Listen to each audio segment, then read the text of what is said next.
Olá, bom dia. Segundo a última pesquisa do IBGE, cerca de 6% dos bebês que nascem no Maranhão estão sem registro. Para corrigir essa situação, o Conselho Nacional de Justiça lançou uma campanha. E é sobre isso que nós vamos conversar no programa de hoje. E quem veio falar comigo sobre esse assunto foi a juíza Jaqueline Caracas. Bom dia. Bom dia, Elda. É um prazer estar aqui de novo, né? Depois de tanto tempo. Isso, depois de tanto tempo, para a gente falar de um assunto bem relevante também, Sim. né? Mas seja muito bem-vinda. 6% que a gente está falando, eu falei dos bebês, né? Quer dizer, nasceu, ainda não tem registro, 6%. Mas isso não reflete a nossa realidade geral, né, doutora? Exatamente. Os dados do IBGE, que são de 2020, dizem que 5,36% dos bebês que nasceram em 2020 não foram registrados naquele ano, né? Então, assim, é um índice que reflete apenas os nascimentos. Isso não reflete a situação de todas as pessoas que estão em situação de subregistro no Maranhão e no Brasil. Na verdade, não existem dados e nem indicadores que nos digam qual é o percentual, quantas pessoas no Brasil estão sem documentação, sem se registrar. A gente não tem esses indicadores, não. Os últimos dados que a gente tem são de uma pesquisa, daquele PNAD, que é uma pesquisa nacional de domicílios, que foi feita em 2015, que trouxe uma estimativa de cerca de 3 milhões de brasileiros. Mas esses dados já estão muito desatualizados, a gente está aguardando aí o resultado do censo, né, que foi realizado ano passado. Mas o censo também, ele só abrange as crianças de 0 a 5 anos. Quer dizer, quem passou dessa faixa etária que está sem registro não vai ser abrangido por essa pesquisa. Não vai ser abrangido. Então a gente vai ficar de novo sem essa resposta de saber quantas pessoas nós temos sem registro. Exatamente. A gente tem esse grave problema de ausência de indicadores que dificultam, inclusive, a gente traçar estratégias, planejar políticas públicas para que a gente possa enfrentar um problema tão grave. Olha, durante essa semana a gente teve vários casos de pessoas no interior do estado com 60, 70 anos que foram registradas. Registro, né? Pois é, a semana passada toda foi de uma campanha para envolver as pessoas nessa sensibilização, vamos dizer assim, de buscar o eu existo, eu mereço o meu registro, né? Se ainda não tem esses números, vamos dizer assim, nem atualizados, é só estimativa, como é que vocês fazem a avaliação de campanhas como essa? Quer dizer, dá para mensurar depois o resultado do que foi conseguido numa campanha, porque essa não é a primeira vez? Sim. Então, a gente consegue sim mensurar os dados pela quantidade de procedimentos ou de atendimentos que foram feitos, né? Mas a gente continua no escuro em relação à quantidade de pessoas que ainda precisam do serviço, né? Então, assim, durante a Semana Registre-se, a gente fez muitos atendimentos e a gente faz atendimentos de várias ordens. A gente tem ações estratégicas voltadas para os bebês, que é por meio da instalação de unidades interligadas. O que são as unidades interligadas? Elas são postos dos cartórios que funcionam dentro das maternidades para que os bebês já saiam da maternidade registrados. Então, a gente um programa de prevenção do subregistro. Paralelamente a isso, a gente realiza mutirões de atendimentos, que é para fazer os que a gente chama de registros tardios, que são aquelas pessoas que já passaram do prazo legal para fazer o registro e precisam passar por um procedimento para fazer o seu registro de nascimento, para verificação se elas não já têm um outro registro anterior, que é uma coisa que acontece muito, Elda. A pessoa acha que não tem registro porque perdeu a certidão de nascimento. E aí ela vai para o cartório, não, eu quero fazer meu registro de nascimento. E às vezes na conversa, na entrevista, o delegatário, o titular do cartório, acaba descobrindo que aquela pessoa já teve um registro anterior e ela está precisando só de uma segunda via, que é muito mais fácil da gente conseguir. É complicado, porque são várias situações para lidar. Com relação a esses postos dos cartórios dentro das maternidades, isso não é uma novidade, né? Ela já existe há um tempinho. E por que então a gente continua com tanta criança sem registro se o bebê nasceu e numa sala praticamente ao lado tem o posto do cartório? O problema do subregistro, ele é bem complexo e ele é multifatorial, né? Então, assim, o primeiro ponto é que as unidades interligadas, elas passaram a existir como um programa do CNJ a partir de 2010. Mas isso só se tornou lei para obrigar as maternidades a instalarem esses postos em 2016 e que deu um prazo de 1 ano para que elas se adequassem à lei. Ou seja, venceu em 2017.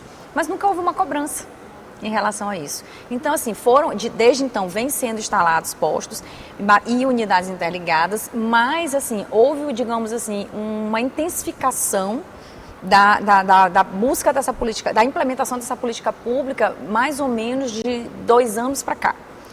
Entendeu? Entendi. Então, assim, a gente, por exemplo, na gestão do desembargador Marcelo Carvalho, que eu fui juiz auxiliar da Corregedoria, a gente começou esse processo aqui no Maranhão de buscar a instalação, a ampliação dessa rede de unidades interligadas que tínhamos aqui, que era muito pequena. E aí a gente foi intensificando esse trabalho na gestão do desembargador Velton, enquanto corregedor, que é hoje o atual presidente. Lembro. E agora o desembargador Frois, que é o atual corregedor, também campou, abraçou a campanha e a gente continua nesse trabalho de intensificação. Só para você ter uma ideia, o Maranhão, segundo Justiça Aberta do CNJ, que é um painel que mapeia as unidades interligadas no Brasil, em 2019, 2018, tinha 6 unidades interligadas. Inauguramos 3 unidades interligadas e aí passamos para 108 unidades interligadas no Maranhão. Instalamos na Santa Casa, que era o último hospital de atendimento público que faltava dentro da cidade de São Luís, e instalamos Brejo e Pio XII. A gente pode dizer, então, que São Luís está numa situação privilegiada, talvez porque aqui a gente tem maior número de postos dentro das maternidades, talvez porque o conhecimento seja mais fácil. A situação de São Luís é confortável? Não, Elda, não é confortável. Não. A gente tem muito subregistro, especialmente de adultos ainda em São Luís, mas obviamente menor do que em muitas cidades do Maranhão. A gente tem cidades do Maranhão com indicadores de subregistro de 40%.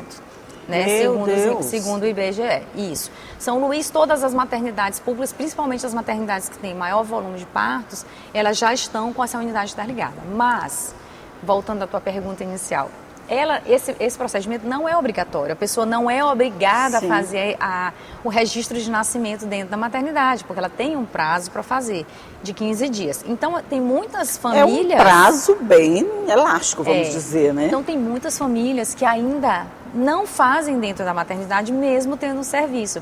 E aí a gente tem que passar por um processo de conversa, de conscientização, e são vários fatores que levam a isso. Pois é, eu fico pensando, vocês têm uma equipe, imagino, né, para fazer esse trabalho de conscientização. O que é dado como desculpa quando a família não faz esse registro? O que vocês ouvem? Então, eu estou fazendo uma pesquisa, inclusive, para o mestrado que eu estou fazendo, exatamente sobre isso.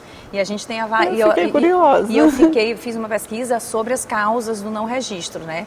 A principal delas, a primeiro lugar, é a ausência do pai no momento do registro civil. Porque quando o pai não está presente, o nome dele não pode constar na certidão de nascimento, a não ser que a mãe, traga uma declaração de reconhecimento da paternidade. Ou se eles forem casados. E aí ela apresenta a certidão de casamento, aí o nome do pai pode constar no registro. Então, quando o pai não se faz presente por qualquer motivo que seja, e são vários esses motivos, às vezes está viajando, às vezes está trabalhando fora, aí a mãe não quer fazer o registro de nascimento porque acha que isso é uma forma de pressionar o pai a ir ao cartório para fazer o registro. E muitas vezes esse bebê passa meses e meses, anos sem o registro de nascimento por conta disso. Quer dizer, não faz naquele momento porque o pai não está presente, ela quer fazer o pai aí ao cartório, aí nem na maternidade nem no cartório. Isso. Pronto, perde as Muitas vezes acontece isso. Algumas vezes eles procuram um cartório para regularizar a situação, mas muitas vezes não acontece, né? Porque você tem 15 dias para fazer dentro da maternidade, né? Mesmo que ela... Não é dentro da maternidade. Depois que sai da maternidade... Depois que sai da maternidade, sim, pode fazer no cartório, 15 dias. Se não faz nesse período que é tão simples, tão facilitado, depois fica mesmo complicado, não fica? Sim. Aí eu imagino assim, que os motivos agravam ainda mais. Aí assim, a criança fica totalmente desassistida, né? Ela não pode pleitear um benefício, ela não pode ter um cartão do SUS, ela não vai ter CPF. Hoje a gente tem um sistema integrado com a Receita Federal, que a criança já sai com a certidão de nascimento e com o CPF. Sim. Então, às vezes também a gente tem muitos casos de mães e pais que não têm documentação, que também estão em situação de subregistro. Quer dizer, é uma família que não existe. E é uma família que não existe, porque os pais não têm documentação, logo eles não conseguem registrar os filhos. E aí a gente vai uma perpetuação de gerações em relação ao problema do subregistro. A consequência mais imediata de uma criança sem registro pode ser a falta de acesso à escola? Acesso a tudo, né? Porque o registro de nascimento, ele propicia à pessoa o direito de existir enquanto cidadão. Claro. Então, se ele não existe enquanto cidadão, ele não pode acessar um sistema de saúde, salvo se for uma situação de emergência, ele não pode se matricular numa escola, a mãe não pode pleitear um Bolsa Família, um benefício social em função dele. Então, ele não vai ter direito a direitos. Então ele está privado de ser um cidadão como Engraçada qualquer essa outro. expressão, ele não vai ter direitos, Exato. é isso mesmo, não, ele não existe. Ele não existe, ele é um invisível para a sociedade e a gente tem muitos invisíveis, pessoas invisíveis de todas as ordens, de todas as idades. A gente acha que isso é uma realidade que está distante de nós e não é. A gente tem muitos casos aqui. Semana passada nós estávamos fazendo atendimento na Raposa, município aqui próximo. Muita gente procurou, muita gente. Muitas pessoas nessa situação de segunda via, entendeu? Porque acham que perdem a certidão de nascimento e aí o registro está perdido. Aí tentam fazer um novo registro e aí às vezes pode até dar uma complicação para a pessoa por falta de consciência mesmo. É falta de conhecimento, falta de né, conhecimento. doutora Jaqueline? Você não tem noção Não de que tem. se perdeu o registro, não tem problema. Se ele já está registrado, ele continua registrado, Exato. né? Ele pode ter passado muitos anos se privando de muita coisa, sem ter direito a muita coisa, por não saber que esse registro continuava valendo. Exato. Vocês têm campanhas nesse sentido, assim, de esclarecer que se fez uma vez não precisa fazer mais, que está lá valendo e tudo? Então, quando a pessoa... Você me dá essa resposta no próximo bloco? Tá a certo. gente vai fazer só o intervalinho para tomar um café, mas a gente volta já já. Um minutinho só.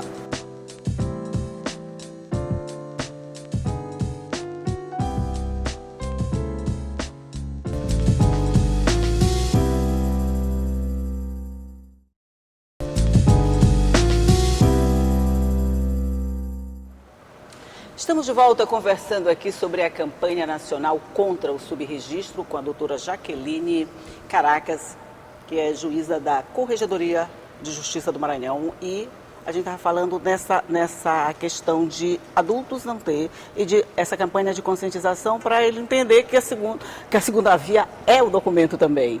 Tem a campanha, não é isso? Sim, faz parte da Semana Registros também esse trabalho. Então a gente teve vários delegatários no interior fazendo palestras, né, em câmaras, em escolas, explicando. Posso? Pode sim.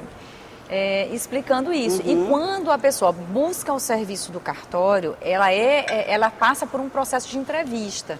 E nessa entrevista é que o cartorário, o delegatário, ele vai procurar saber se essa pessoa já teve algum registro anterior, se ela já teve alguma documentação. E aí ela é esclarecida a respeito da possibilidade de existir uma segunda via. Com relação aos outros estados da federação, qual a nossa posição? O Maranhão está numa situação feia? Bastante. Nós Não somos, tão bem na fita, nós somos né? o sexto estado, a gente continua como o sexto estado de pior situação no Brasil e o pior da região Nordeste. Só para você ter uma ideia, a média nacional é de 2,59%. Meu Deus, e a gente praticamente o dobro. 5. A gente tem na verdade, a gente tem mais que o dobro. Mais que o dobro, Mais a gente que o está com dobro. 5,36, né, quase 6%. Isso. E isso a gente está falando de bebês, a gente não está Isso. falando da idade adulta. Exato. Se somar, é melhor a gente nem somar tudo, doutora. Nem tem como somar, né? Não tem nem como somar, né? Mas é bom a gente não somar, senão a gente pode descer um pouquinho mais nessa A gente escala. perde mesmo só para alguns estados da região norte. Entendi. Porque o subregistro está muito relacionado com a questão da pobreza, né, da miséria, do baixo desenvolvimento intelectual, exatamente a falta de conhecimento. Mas a gente pode até interligar uma coisa a outra. Se a criança ela não tem registro, se os pais não têm registro, eles não têm acesso a benefícios, a criança não tem acesso à escola, a gente vai perpetuando esse ciclo, né, de pobreza da criança que não vai para a escola, de que não tem educação, que isso gera a falta de acesso ao mercado de trabalho. A gente tem muitas coisas interligadas. Parece bobagem o documento, né? Parece uma coisa bobagem, não, parece uma coisa simples. Trivial. Mas ela tem uma importância enorme na vida. Ela tem uma repercussão gigantesca na vida de uma pessoa, né? A gente tem uma obra da autora Fernanda da Escócia que chama Invisíveis. Ela faz várias entrevistas com pessoas que procuram esse serviço de atendimento de registro tardio lá no Rio de Janeiro. Procuraram e assim, a percepção das pessoas sobre si mesmas é de que eu não valho nada, eu não sou ninguém, eu sou pior do que um cachorro. Né? Elas se sentem inferiores a animais, não, claro, não depreciando nenhum animal, que são os seres porque tem animal tão bem tratado que dá inveja a humano, né? E aí essas pessoas assim estão à parte de qualquer tipo de dignidade, eles têm sempre uma vida, digamos assim, uma vida que não é uma vida, é como se fosse uma subvida. Subvida, entendeu? Ela não vai ter, ela trabalha, mas ela não vai ter uma carteira de trabalho, então ela nunca vai poder se aposentar. Está sempre na informalidade. Está sempre na informalidade, entendeu? Sem nenhum benefício que pode vir pelo tempo de trabalho, né? Ela não pode, por exemplo, se ela tem uma doença, ela não pode fazer um tratamento eletivo no sistema de saúde.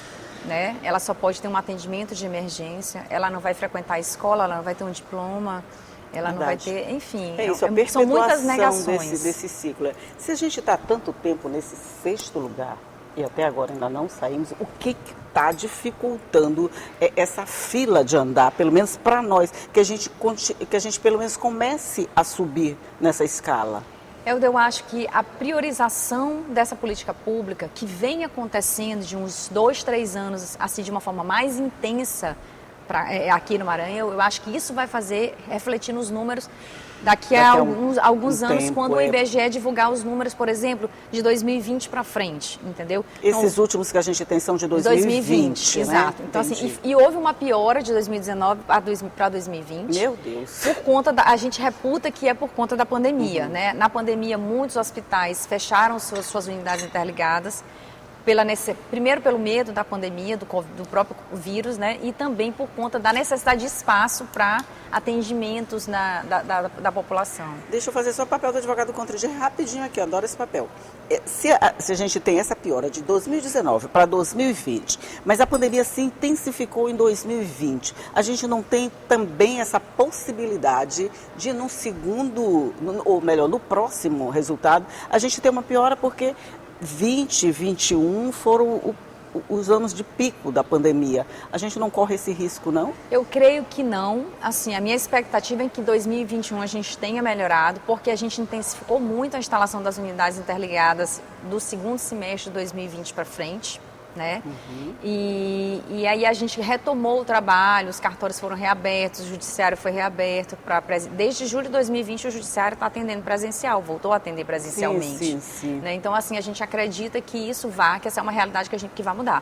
A Defensoria Pública hoje tem uma atuação muito, muito positiva, né, e que veio somar esforços com esse trabalho do Judiciário. A Secretaria de Direitos Humanos e Participação Popular também já tinha um trabalho muito interessante nessa pauta, e aí nós agora estamos tentando trabalhar em rede, né? Criar eu acho que desse período de 2019, mais ou menos para cá, a gente começou a trabalhar mais integrado, trabalhar em rede. Então hoje a gente faz parcerias, e tanto é que a Semana Registros, ela foi realizada em parceria com os diversos órgãos, com a ARPEM Maranhão, que é o que representa os delegatários, a Defensoria Pública, a Secretaria de Direitos Humanos e Participação Popular e a Corregedoria Geral da Justiça e o Tribunal.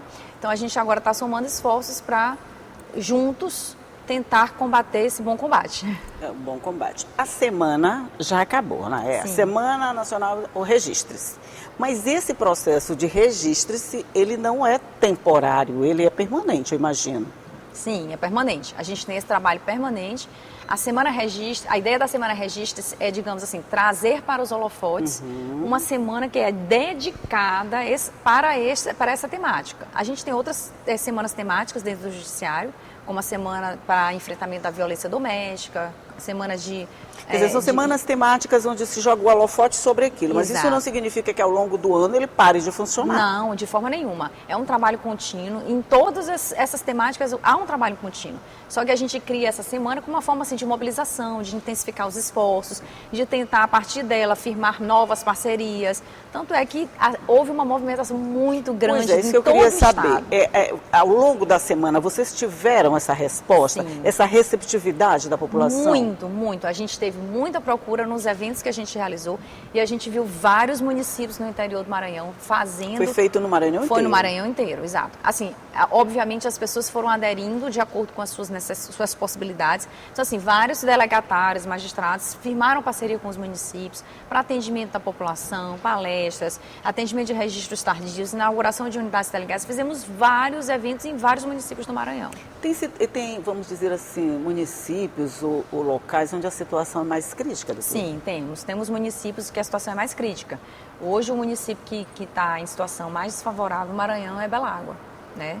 É o que tem um índice de subregistro, segundo o IBGE, mais alto. A gente fez mutirão ano passado em Belágua, um mutirão de atendimento. Os mutirões normalmente tem uma procura intensa. Belágua é bem pequenininha, não dá para atingir assim, um município todinho numa campanha. A gente fez muitos atendimentos, né? Só que assim, Belágua não tem cartório, próprio, né? Eu acho que talvez essa seja a grande dificuldade. Tá. E a gente instalou uma unidade interligada no hospital lá. Então, agora os bebês que nascem em Belágua já podem ser registrados nessa unidade interligada dentro da maternidade. Mas são poucos partos que são realizados lá. Por exemplo, quem nasce em casa, quem nasce... Belágua é pequenininho, mas tem aqueles povoadinhos mais distantes. Quem nasce num povoado um pouquinho mais distante, que não está necessariamente dentro da maternidade, mesmo com esses 15 dias, não vai dar muito resultado. Dificilmente vai. Né? Agora, obviamente, é preciso que as pessoas entendam que mesmo passando esse prazo, elas têm de buscar. Sim, eu acho e não que nenhum tem multa, não tem penalidade, continua sendo gratuito. Então, assim, o que é mais importante, a gente continua sendo gratuito. E é tudo gratuito. Então, assim, é importante que a população entenda que ela continua tendo acesso ao direito de se registrar da mesma forma. Só que, às vezes, o procedimento se torna um pouco mais complicado. E a gente vai tentando, através de atos normativos expedidos pela Corregedoria, vai tentando melhorar, desburocratizar. Por exemplo, vou te citar um exemplo. A Corregedoria lançou agora, o Esbarga do Frois, um provimento recente, acho que foi da semana passada ou semana retrasada, que dispensa as certidões negativas para as crianças menores de 12 anos que têm uma DNV. Por exemplo, a criança nasce no hospital, emite um documento chamado DNV, que é uma declaração de nascido vivo. Às vezes a família acha que aquilo é o registro de nascimento. Vai para casa, guarda aquele documento e quando vai precisar da certidão, não vai descobre que aquilo não é um registro. E às vezes perde esse documento. É muito frequente eles perderem esse documento.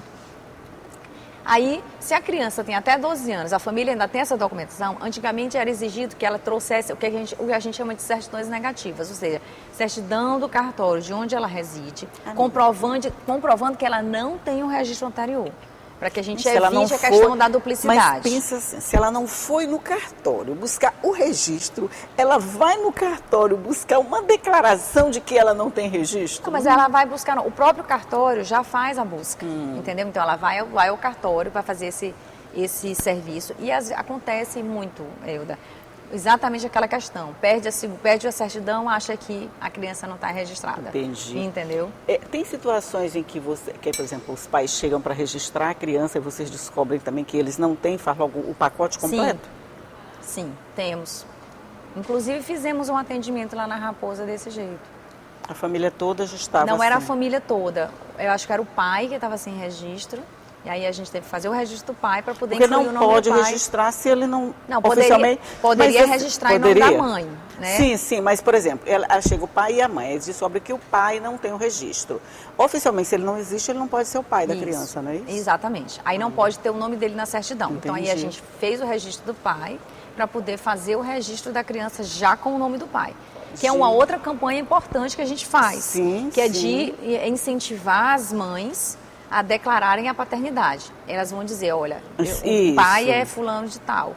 Aí o cartório faz essa informação, manda essa informação para o fórum e aí esse pai é notificado para comparecer em cartório e dizer se ele concorda ou não concorda com a paternidade. Se ele concorda, o nome dele é incluído no registro de nascimento, né? Para que a criança, então, tenha direito não só ao seu registro de nascimento, mas que ela tenha direito a uma identidade, o direito fundamental à identidade. Direito fundamental. Que inclui várias nuances. É ter um pai, ter uma mãe, saber que dia ela nasceu, entendeu? Quais são as origens dela. Isso gera um sentimento de pertencimento. Pertencimento, claro. Esse nome da campanha é perfeito. Eu existo, eu mereço o meu registro. Todos merecem. Olha, vocês têm muito trabalho pela frente, imagina, a situação é muito complexa. Cada ponto que a gente puxa, ele está ligado em alguma outra coisa, né? Sim. E vocês têm primeiro que resolver onde está preso para ele saltar aqui depois. Mas eu espero sinceramente, doutor Jaqueline, que na próxima entrevista nossa, a gente tenha saído desse 6º lugar e que esse número bem aqui, 5,36, que eu não gostei dele, ele já tenha caído. Esse número precisa cair, a gente precisa subir. Mas eu tenho certeza que isso vai sim acontecer. Mas deixa eu te dar um dado positivo. Ótimo, Demi, por favor. Vamos dar um dado positivo. Nós tiramos o Maranhão de um dos penúltimos lugares em quantidade de unidades interligadas no Brasil para o 2º lugar do Brasil. Olha! A gente só perde para São Paulo, mas aí é difícil ganhar de São Paulo. A gente nem tem hospitais suficientes para ter o número de São Paulo. Mas assim, a gente inclusive quer sugerir ao CNJ que eles mudem a perspectiva de cômputo desses dados, porque fazem números de percentuais. Eu estava até conversando com a doutora Tiziane, que é juiz auxiliar na corregedoria, trabalha com essa pauta, e a gente estava falando. Porque se você tem, olha, se eu tenho 160 hospitais no Maranhão e eu tenho 108 unidades interligadas, eu estou próximo... Quase 100%. Próximo, né? Mais próximo de 100%. Aí eu não sei qual é a realidade de São Paulo. Então, se você fizesse comparativo, talvez em percentual, né? Proporcional, é verdade. Talvez a gente até esteja em primeiro lugar. Melhor. Então, só isso já leva a gente a possibilidade de daqui a uns 2 anos, mais ou menos, eu imagino, a gente ter resultados mais favoráveis, que eu acredito sinceramente que a gente vai ter. Eu também acho. Com toda certeza. Os dedos cruzados vai acontecer, vai dar tudo certo. Doutora Jaqueline Caraxa, muito obrigada mais uma vez por estar aqui com a gente, conversando sobre assuntos como esse, dividindo, compartilhando conhecimentos para todo mundo. Tá, eu que agradeço a oportunidade de estar aqui em nome da Corregedoria Geral da Justiça do Maranhão, em nome do desembargador Frois Sobrinho, em nome do presidente Paulo Welder, para falar sobre um assunto que é tão importante e que, para mim, especialmente, é um assunto que toca meu coração. E quando eu via os depoimentos, quando eu lia os depoimentos das pessoas, dos delegados do interior, falando sobre o empenho deles, sobre uma criança que ele registrou, sobre um adulto que ele registrou, um senhor, um idoso, aquilo tocava meu coração, você vibrava junto, né? Enchia meus olhos de lágrimas. Na verdade, estão cheios de lágrimas.